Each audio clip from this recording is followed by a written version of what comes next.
Hello everyone, myself Dr. Navlata from RD College Sheikpura. Today I will discuss about multiplier, concept of multiplier, गुणक का सिद्धांत। तो ये गुणक का सिद्धांत जो सबसे पहले दिया गया था वो प्रोफेसर RF कान जिन्होंने दिया था 1931 में। बट इन कान साहब का जो गुणक था वो एम्प्लॉयमेंट मल्टीप्लायर था, रोजगार गुणक था। आज की क्लास में जो हम डिस्कस करेंगे वो इन्वेस्टमेंट मल्टीप्लायर या केन्जियन मल्टीप्लायर, यानी प्रोफेसर केन्स ने इसी मल्टीप्लायर को आगे जो डेवलप किया तो वो इन्वेस्टमेंट मल्टीप्लायर कहता है। यानी इन्वेस्टमेंट मल्टीप्लायर जो है वो given by developed by professor JM Keynes. तो अभी केन्जियन मल्टीप्लायर की हम बात करें। जो मल्टीप्लायर, यदि हम निगेटिव कोई डिजिट नहीं लें, निगेटिव वैल्यू नहीं लें, यानी कि 0 से नीचे का वैल्यू नहीं लें और कोई पॉजिटिव इंटीजर ले और उसमें किसी चीज़ से मल्टीप्लाई करेंगे तो उसकी वैल्यू बढ़ेगी। अब निगेटिव लेने से तो घटेगी, लेकिन पॉजिटिव वैल्यू लेंगे तो वो बढ़ेगी। मल्टीप्लायर नाम से ही दिखाता है कि ये बढ़ने वाला चीज़ है, बढ़ेगा, क्योंकि वो मल्टीप्लाई हो रहा है।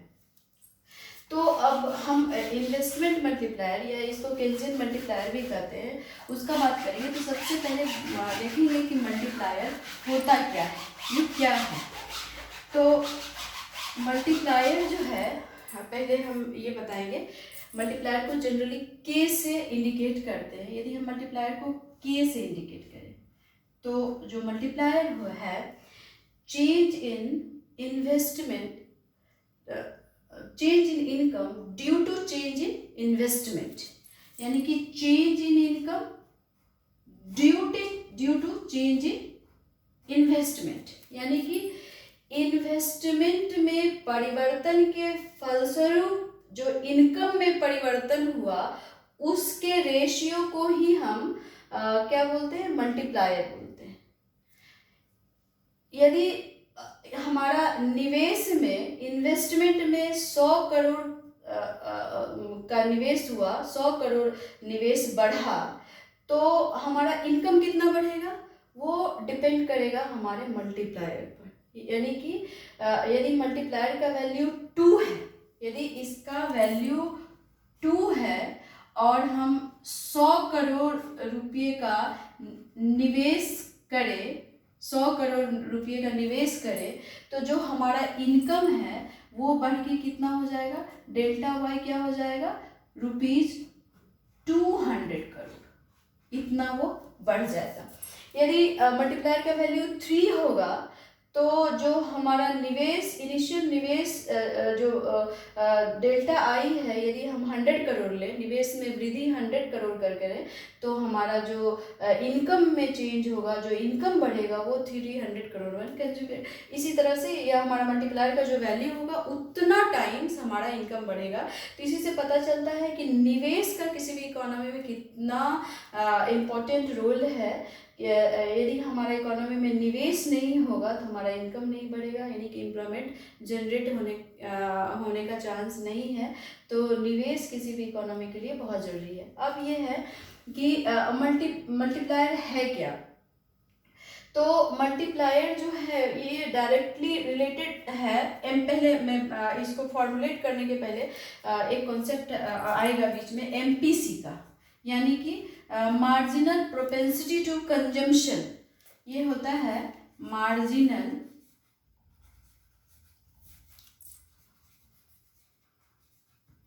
City to consumption.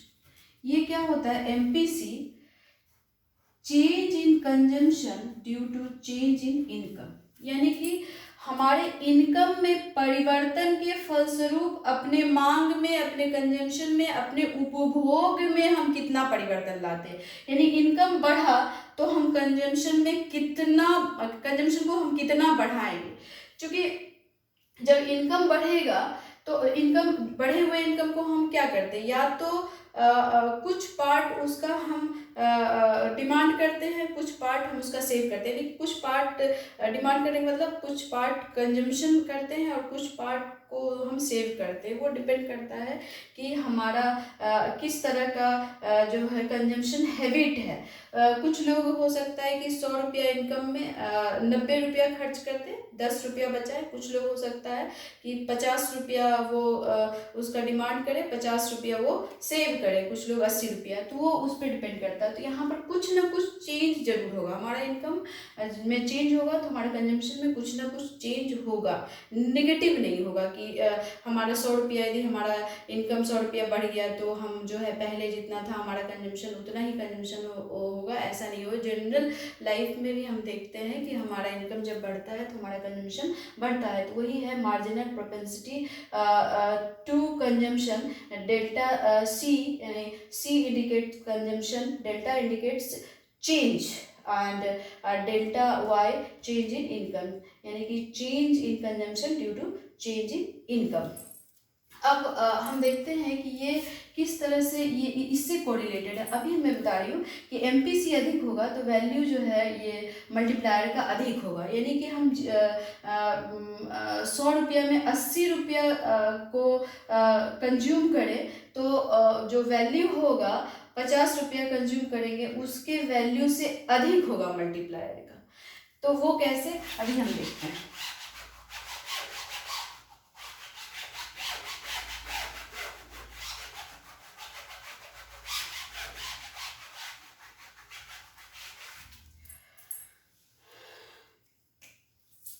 हमारा जो इनकम है वो हम क्या करते हैं, C+S, यानी कि उसका टोटल इनकम का कुछ पार्ट जो है हम कंज्यूम करते हैं, कुछ पार्ट सेव करते हैं। ये जो सेविंग है कंज्यूमर के साइड से जो हमारा सेविंग है वो जो है प्रोड्यूसर के साइड से क्या हो जाता है, इन्वेस्टमेंट। यदि हम जो सेव करेंगे उसको बैंक में रखेंगे तो बैंक जो है वो लोन देगी इन्वेस्टर को, वही हमारा सेविंग जो है वो लोन के रूप में इन्वेस्टमेंट हो जाता है। यानी कि जो सेविंग है वो हमारे इन्वेस्टमेंट में चेंज हो जाता है, दैट इज S=I। तो इस इक्वेशन को हम ऐसे भी लिख सकते हैं, C+I, since saving is equal to investment. अब हम इनकम में चेंज लाते हैं, तो हम इनकम में चेंज लाते हैं तो जब हमारा इनकम चेंज होगा तो क्या होगा, हमारे कंजम्पशन में भी चेंज होगा, हमारे सेविंग में चेंज होगा। यानी कि 100 रुपया हमारा इनकम बढ़ा तो हो सकता है कि 80 रुपया कंज्यूम करें और 20 रुपया हम उसका सेव करें, यानी चेंज तो दोनों में ही हुआ। यदि 99 रुपीज़ भी हम कंज्यूम करेंगे, 1 रुपया का भी चेंज हुआ तो यानी चेंज तो चेंज हुआ। तो जब इसमें चेंज होगा तो इसका मतलब है इन्वेस्टमेंट में भी चेंज होगा, सिंस S=I, सेविंग जो है इन्वेस्टमेंट के बराबर हो। तो हम इसको लिखते हैं change in income, change in income. यदि इनकम में चेंज होता है, डेल्टा सोर्स चेंज, डेल्टा कभी भी चेंज को दिखाता है, परिवर्तन को दिखाता है। तो हम यहाँ डेल्टा वाई डालें तो इसका मतलब ये है कि इनकम में हमारा चेंज हो रहा है और अकॉर्डिंगली जो है हमारा कंजम्पशन में चेंज हो रहा है और इन्वेस्टमेंट में चेंज हो रहा है। अब हम करते हैं कि दोनों किसी भी क्वांटिटी से हम बोथ साइड जो है वो डिवीज़न कर सकते हैं, मल्टीप्लाई कर सकते हैं, सब्ट्रैक्ट कर सकते हैं, ऐड कर सकते हैं। तो हम dividing both sides from delta Y. तो हम देखते हैं कि delta Y by delta Y is equal to delta C by delta Y plus delta I by delta Y. तो ये हमारा हो जाता है 1। और अभी ये लिखिए delta C by delta Y क्या होता है, वो होता है MPC, यानी कि ये हो जाएगा हमारा marginal propensity to consumption plus delta I by delta Y. हम यहाँ लिख देते हैं MPC is equal to change in consumption due to change in income. तो ये हो गया। अब हम इसको क्या करेंगे, 1 माइनस MPC और ये होगा delta I by delta Y. हम जो है इसको रिवर्स करेंगे तो ये हो जाएगा 1/1 माइनस MPC, और ये हो जाएगा delta Y by delta I. अब ये delta Y by delta I क्या है? मल्टीप्लायर के है, तो हम इसको इस लिख सकते हैं therefore k is equal to 1/1 minus MPC। अब आप इस MPC को देखो तो ये डायरेक्टली जो है इससे रिलेट करता है। MPC का वैल्यू अधिक होगा तो K का वैल्यू अधिक होगा। कैसे? तो MPC का जो वैल्यू होता है वो 0 से अधिक होता है और 1 से कम होता है। इसका मतलब वो चूँकि वो कोफिशिएंट की बात करते हैं तो इसलिए 0 का मतलब यदि MPC 0 हो जाएगा, MPC यदि हम बोलते हैं MPC इज इक्वल टू 0 या MPC इज इक्वल टू 1, तो कोफिशिएंट यदि 1 लेते हैं इसका मतलब जो हमारा इनकम है वो टोटल जितना इनकम है सबका सब हम कंज्यूम कर जाते हैं। वो सेविंग उसमें होती ही नहीं है। सेविंग नहीं होगा तो इन्वेस्टमेंट भी नहीं होगा। तो ये पॉसिबल नहीं है कि हम लोग जनरल लाइफ में देखते हैं कि हमारा जितना इनकम है उसका टोटल का टोटल हम जो है कंज्यूम नहीं करते हैं, उसका कुछ पार्ट जो है हम बचाते हैं, चाहे कम हो या ज़्यादा है हम सेव करते हैं। और MPC 0 भी नहीं होता है। यदि हमारा इनकम बढ़ेगा तो हम कुछ ना कुछ जो है वो खर्च करेंगे ही। ऐसा हो नहीं सकता है कि हमारा जो है चेंज ना हो, हमारा कंजम्पशन हैबिट में चेंज ना हो। अब बात आता है कि यदि MPC जो इसकी कोफिशिएंट 0.8 यानी कि 100 रुपया यदि हमारा इनकम है, यदि y का वैल्यू 100 रुपया है तो उसमें से हम 50 रुपया खर्च करें और 50 रुपया बचाए। 50 मतलब 0. क्या होगा इसका 0.2, 50% हम खाए 50% हम बचाए। तो देखिए k इज इक्वल टू हो गया 1/1 माइनस 0.5। तो ये यदि हम इसको कैलकुलेट करें तो k का वैल्यू कितना आता है हमारा 2 आता है k का वैल्यू। इसको इसमें से माइनस करेंगे तो 0.5 आएगा, फिर वो 10 होगा, 10/5 दैट इज 2। यदि हम इस कोफिशिएंट ले 0.8 यानी कि 100 रुपया में हम ऐसा सोच रहे हैं कि हम 80 रुपया का कंज्यूम कर रहे हैं और 20 रुपीज़ सेव कर रहे हैं, तो आप देखो उसका वैल्यू कितना आता है 1 माइनस 0.8 और ये हमारा वैल्यू आ जाता है 5। क्यों? क्योंकि ये 0.2 आएगा, 0.2 फिर ऊपर 10 होगा, 10 डिवाइडेड बाई 2 दैट इज 5। तो आप देखो कि MPC हमारा अधिक होता है तो हमारा मल्टीप्लायर अधिक होता है, MPC कम होने से हमारा मल्टीप्लायर कम होता है। इसका मतलब क्या है कि इकोनॉमी में डिमांड का बहुत ज़्यादा वैल्यू है। डिमांड होगा इन्वेस्टमेंट होगा। जैसे हम लोग जानते हैं कि 2 तरह का इन्वेस्टमेंट होता है, एक ऑटोनोमस इन्वेस्टमेंट, एक इंड्यूस्ड इन्वेस्टमेंट। जहाँ तक इंड्यूस्ड इन्वेस्टमेंट की बात करते हैं तो वो लाभ से प्रेरित होता है, इंस्पायर्ड बाय प्रॉफिट। तो वो इन्वेस्टमेंट कब होगा? जब उस इन्वेस्टमेंट को दिखेगा कि हमको प्रॉफिट होने वाला है। जैसे प्राइवेट इन्वेस्टमेंट है, कोई एंटरप्रेन्योर जो है, प्राइवेट एंटरप्रेन्योर है, वो इन्वेस्टमेंट करना चाहती है तो देखेगा मार्केट में जितना अधिक डिमांड होगा उसके अकॉर्डिंगली उसका इन्वेस्टमेंट बढ़ेगा। डिमांड कम है तो इन्वेस्टमेंट कम होगा। जैसे रिसेशन है, डिप्रेशन है, उस समय वो लोग आगे नहीं आएंगे इन्वेस्टमेंट के लिए। क्यों? क्योंकि उस समय डिमांड कम होता है तो उसको पता है कि हमारा जो है प्रॉफिट वो कम होगा। तो उस रिसेशन हो या डिप्रेशन हो, उस कंडीशन में जो है गवर्नमेंट इनकम होता है जिसको गवर्नमेंट इन्वेस्टमेंट होता है जिसको ऑटोनोमस इन्वेस्टमेंट कहते हैं। और उसमें प्रॉफिट से कोई मतलब नहीं होता है क्योंकि वो वेलफेयर के लिए होता है। गवर्नमेंट क्या करती है? वेलफेयर करके करती है। तो मान लो कि डिप्रेशन ही अभी जैसा हमारा इंडिया में है या पूरा वर्ल्ड में जो सिनेरियो बन रहा है, हो सकता है आने वाला समय में डिप्रेशन हो। तो उस समय डिप्रेशन में होने पर तो हमारा प्राइवेट इन्वेस्टमेंट का तो हम सोच नहीं सकते। तो उस समय ऐसा होगा कि गवर्नमेंट आएगी इन्वेस्टमेंट करने के लिए, और यदि ऑटोनोमस इन्वेस्टमेंट होगा और हमारा डिमांड, हमारा MPC जो है वो डिसाइड करेगा कि हमारा जो इनकम है वो कितना बढ़ रहा है इकोनॉमी में। तो जो इनकम है में जो बढ़ोतरी होगा, इनकम में जो वृद्धि होता है, बहुत हद तक जो है एमपीसी पर डिपेंड करता है। एमपीसी जो है वो डायरेक्टली जो है इस पर इम्पैक्ट पड़ता है एमपीसी का। अब हम इसको देखेंगे डायग्राम से कि अब आपको समझ में आ गया कि के क्या है, के किस तरह से फॉर्मुलेट होता है, और के पर के और एमपीसी का क्या रिलेशन है, ये यहाँ से क्लियर हो गया है कि इसका डायरेक्ट रिलेशन है, और एमपीसी का जो वैल्यू है वो 0 और 1 के बीच होगा। ये वाला जो है ये कभी नहीं होगा, ये ऐसा कभी नहीं होगा। ये जो है एमपीसी जो है हमेशा ग्रेटर देन जो है 0 होगा, एमपीसी और लेस देन 1 होगा, ये होगा। इनफैक्ट इक्वल टू भी नहीं होगा, इसका वैल्यू इन दोनों के बीच होगा।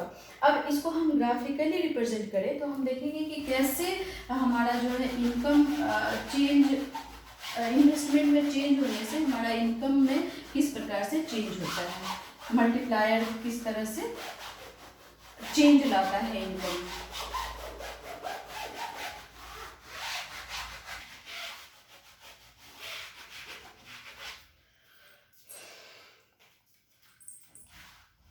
अब हम ग्राफिकली रिप्रेजेंट करेंगे मल्टीप्लायर को। y axis represents consumption and investment, and x axis represents income.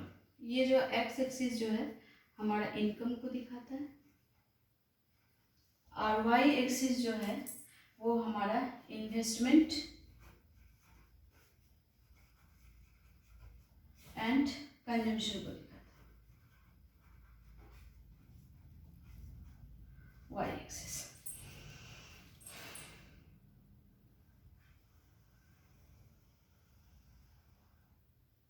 Income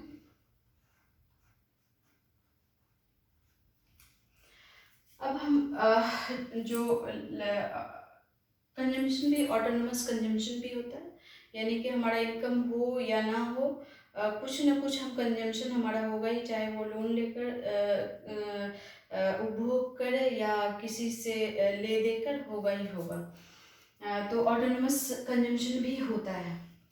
हमारे जरूरी नहीं है कि इनकम होगा तभी कंजम्पशन होगा, एक वैल्यू होगा कंजम्पशन का जो इनकम 0 होने पर भी वो रहेगा, तो उसको हम छोड़ रहे हैं अभी। हम बात करते हैं जो हमारा इनकम है वो क्या है, C प्लस आई, यानी कि C+S, ये हमारा इनकम है। यहाँ पर क्या ये हमारा लाइन जा रहा है, यहाँ पर जो है हमारा इनकम जो आ रहा है वो y आ रहा है, ये इनकम।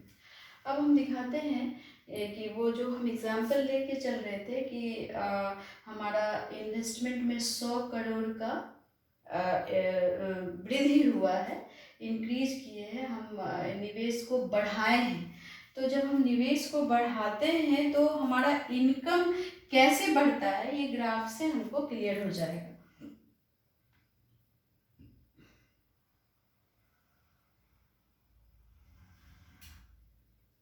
यदि ये पैरेलल नहीं है तो कोई बात नहीं, ये पैरेलल होना चाहिए, C+I प्लस I डैश।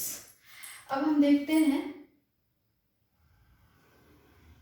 ये जो है y डैश जो है ये हमारा बढ़ा हुआ इनकम दिखाता है, कब, जबकि हम I डैश या इसको हम डेल्टा I कह सकते हैं, यानी कि जब हम निवेश में परिवर्तन किए तो हमारा इनकम में ये परिवर्तन आया।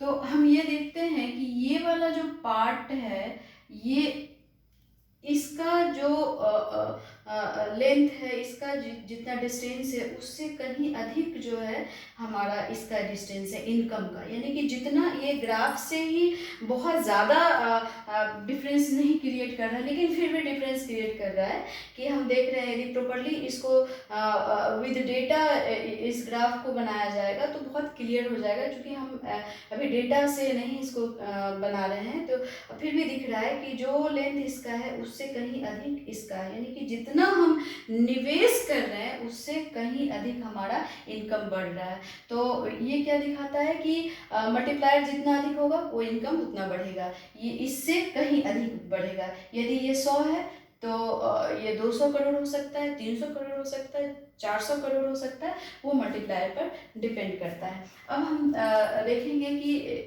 मल्टीप्लायर का वर्किंग कैसा है। यदि हम 100 करोड़, स्टार्टिंग से हम लोग 100 करोड़ का एग्जाम्पल लेके चल रहे हैं कि निवेश में परिवर्तन 100 करोड़ का हो रहा है, तभी हम उसका देखेंगे कि वर्किंग कैसे होता है।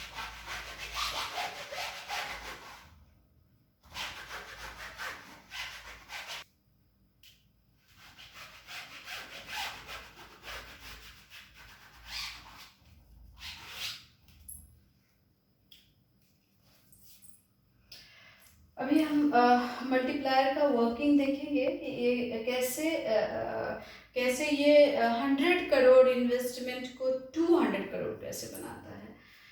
जबकि हम यहाँ पर सपोज करके रखें कि हमारा मल्टीप्लायर का वैल्यू 2 है, यानी कि जो हमारा इनकम होगा उसका 50% हम कंज्यूम करेंगे, 50% सेव करेंगे। तो जो हमारा इन्वेस्टमेंट है, इनिशियल इन्वेस्टमेंट जो में इंक्रीज हुआ है वो है हमारा डेल्टा आई। ये तो जो हमारा इन्वेस्टमेंट होगा वो कहीं ना कहीं हमारा इनकम बनेगा। यानी कि 100 करोड़ यदि हम निवेश कर रहे हैं, ये करोड़ में है, ये करोड़ में है, यदि 100 करोड़ का हम निवेश कर रहे हैं तो इनिशियली हमारा जो है इनकम होगा वो 100 करोड़ का होगा। और हमारा एमपीसी, हम सपोज कर रहे हैं कि एमपीसी हमारा 0.5 है, यानी कि 50% जो हमारा टोटल इनकम है उसका 50% हम लोग कंज्यूम कर रहे हैं, 50% हम बचा रहे हैं। तो हमारा जो एमपीसी है वो चूँकि 50 है, since our MPC is 0.5 that is 50 crore, 50 crore क्या होगा हम कंज्यूम करेंगे, रिमेनिंग जो है वो हमारा सेविंग में जाएगा। यानी कि डेल्टा एस वो जो है वो रिमेनिंग जो होगा वो हमारा डेल्टा एस हो जाएगा।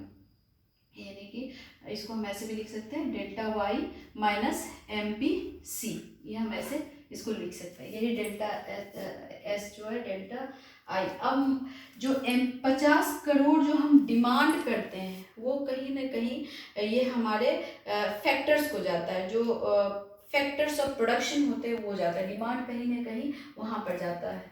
तो ये जो है यही डिमांड जो है फिर निवेश का कारण बनेगा। तो ये जो है आके हमारा 50 इनकम बनेगा, ये जो है 50 करोड़ हमारा इनकम बनेगा। और ये जो है 50 करोड़ फिर से चूँकि एमपीसी जो है 0.5 है तो इसका हाफ जो है एमपीसी में जाएगा और हाफ हमारा सेव हो जाएगा। जो हमारा 50 करोड़ जो अभी इनकम मिला उसका हम क्या करेंगे, 25 करोड़ जो है हम कंज्यूम करेंगे और 25 करोड़ जो है वो हम सेव करेंगे। यहाँ पर भी 50 करोड़ हम सेव कर रहे हैं। सेम जो है ये फिर ये जो है हमारा 25 करोड़ जो है इनकम बनेगा। फिर इस इनकम में से ही हम क्या करेंगे, 12.5 करोड़ 12.5 करोड़ हम इस जो है कंज्यूम करेंगे और 12.5 करोड़ जो है हमारा ये सेव हो जाएगा। ऐसे ही फिर ये जो है हमारा इनकम होगा 12.5 करोड़। फिर इसका जो है हाफ हमारा कंजम्पशन एमपीसी में जाएगा और हाफ हम सेव करेंगे, तो दैट इज 6.25 करोड़, 6.25 करोड़।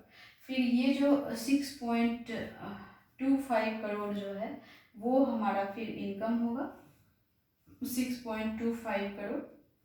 इसका हाफ जो भी होगा 3.12 मैं अभी डाल दे रही हूँ और ये 3.12 ऐसे ही चलता जाएगा और एक समय आएगा ये 0 हो जाएगा और हम देखेंगे कि ये जो हमारा इनकम है डेल्टा वाई ये 200 करोड़ हो गया और ये भी 200 करोड़ हो गया।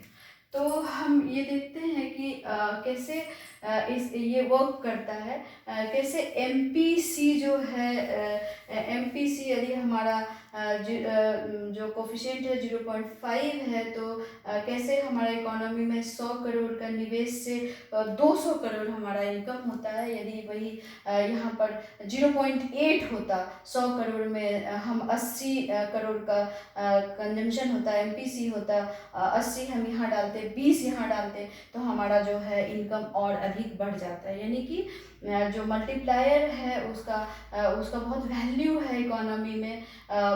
वैल्यू, मेन वैल्यू एमपीसी का है कि ये अधिक होने से हमारा ये अधिक होगा, और हम ये एस्टिमेट करते हैं कि हमारा जो इन्वेस्टमेंट बढ़ रहा है, मल्टीप्लायर जितना है उतना टाइम्स हमारा इनकम बढ़ेगा।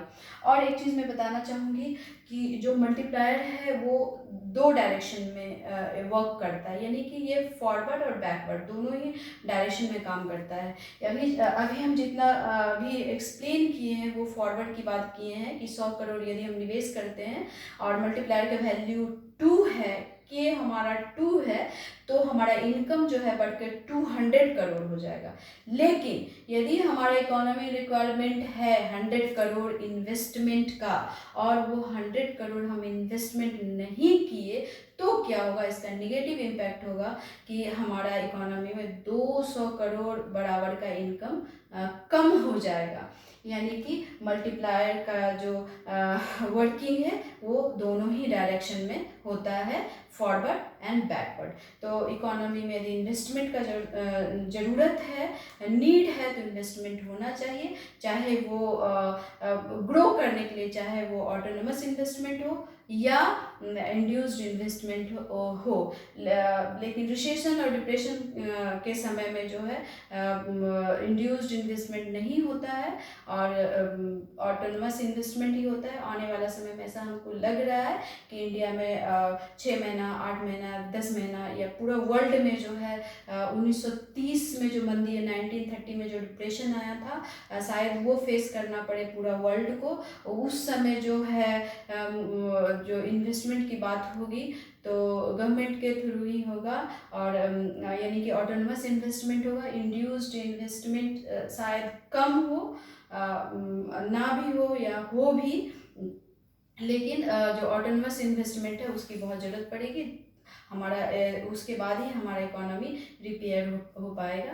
Thank you. नेक्स्ट क्लास हम लोग नेक्स्ट टॉपिक के साथ पढ़ेंगे। आज के लिए बस इतना ही। Thank you very much.